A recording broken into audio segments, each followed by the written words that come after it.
আজাদ করে দিলাম। তোমার সন্তানরা যারা আমার দাস ছিল, আমি তাদেরকেও মুক্ত ঘোষণা করলাম। এরপর হযরত খাদিজা মাইসারাকে এক টুকরো জমি, 2টি উট এবং প্রচুর পরিমাণে সোনা ও রূপার মুদ্রা দান করলেন। এরপর খাদিজা বললেন, মাইসারা, তুমি আমাকে এমন একটি সুসংবাদ প্রদান করেছ, এর ফলে তুমি আমার উপর হকদার হয়ে গেলে। এই সমস্ত উপহার নিয়ে যাও এবং আজ থেকে তুমি মুক্ত স্বাধীন জীবনযাপন করো।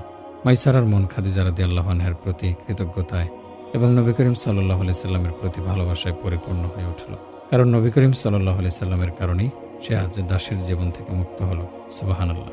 অন্যদিকে হযরত খাদিজা রাদিয়াল্লাহু আনহার মন প্রশান্তিতে ভরে উঠল, কারণ কিছুদিন আগেই তার জীবনে 3টি অদ্ভুত ঘটনা ঘটেছিল। প্রথম ঘটনা, একবার হযরত খাদিজা তার দাসীদের সঙ্গে কাবার সামনে বসেছিলেন। তখন একজন ইহুদি আলেম সেখান দিয়ে যাচ্ছিলেন।